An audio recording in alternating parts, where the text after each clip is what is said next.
Mr. Deacon, can you give us your opinion? Should the study be terminated? What do you think about this?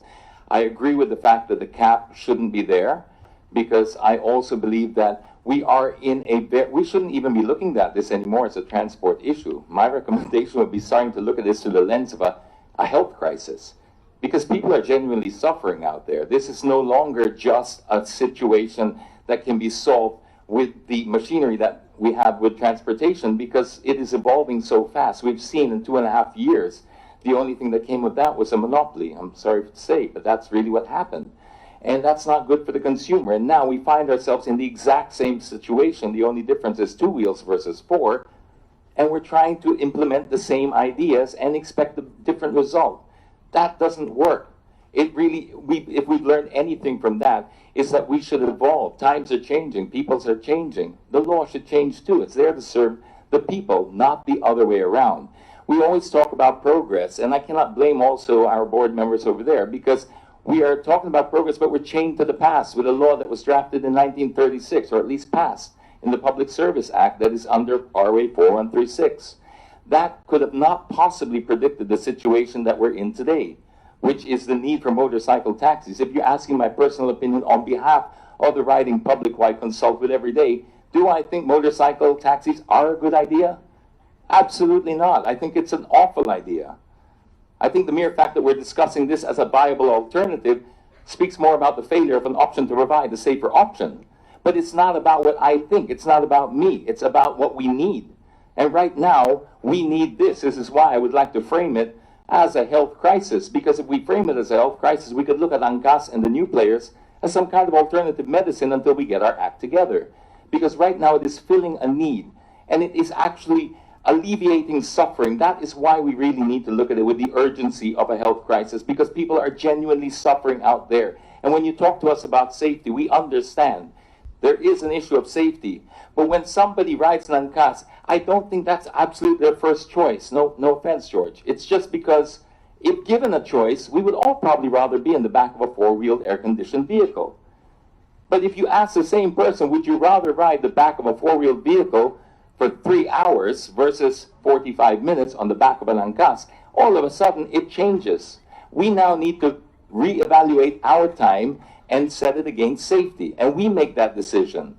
We want to know who misses our family more. We're going to make that decision based on the time, where we need to be, how much we miss our family.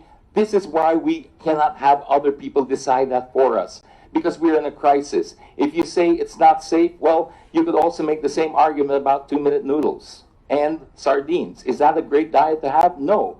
But if we're in a state of calamity and we just fleed an evacuation center, I'll take that, thank you very much. Please don't tell me what I can and cannot put in my body, because I'm trying to survive. And that is what people out there are feeling. I'm sorry to have to be so blunt, but if we want to change, it starts here today. We need to start the change with the new bill that I believe that your office is trying to pass, which is trying to turn the Public Service Act around, because it needs to be dynamic. It needs to change. We don't need to be here pointing fingers left and right. We should be pointing forward, because that's where we all win.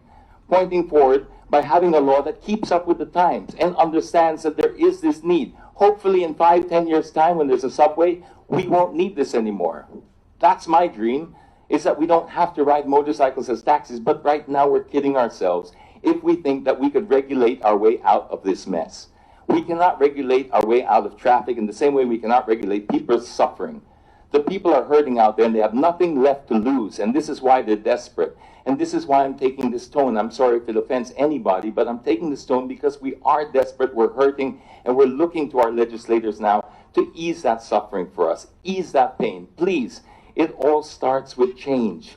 We need to do this now, and it starts by listening to us for a change, because change is the only way out of this mess.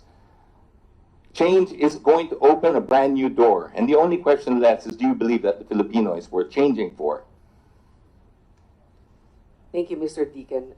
You have some very correct points. It's not necessarily the safest, No. but it is something that we need at this time, because we don't have, precisely in my opening, we need alternative modes at this juncture when even our MRTs are not fully operational at 100%.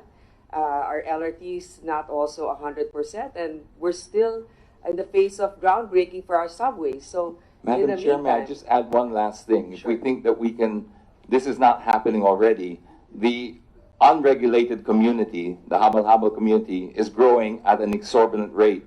This is happening. It's happening right now. And if you go to a habal-habal stand right now or a depot, you'll find that they're more organized than the people who are trying to actually organize them. Go over there and you'll see some angkas riders in uniform taking rides. And that speaks volumes about the state of the industry, that they would rather go there because there's obviously more demand being fulfilled there and say more it money. again.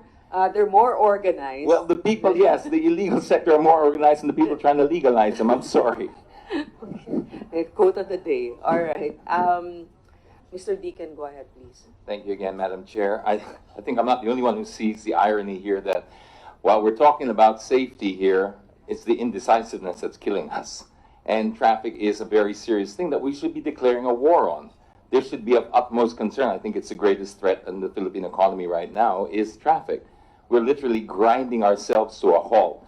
And when you declare a war on something, you throw everything you've got at it. And our best weapon right now is tech.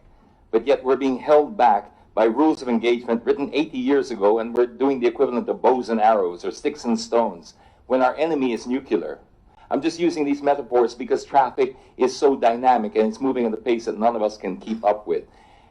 If transport is some kind of a sacred space, I don't know why we are so beholden to a law that was written so many years ago, when even people like the banking sector, if you look at them, that's probably the stiffest bunch of people I know, no offense to bankers. I think they're great, but money we take more seriously than our safety. Yet these people found a way how to do things like e-payments. I'm sure that was a discussion.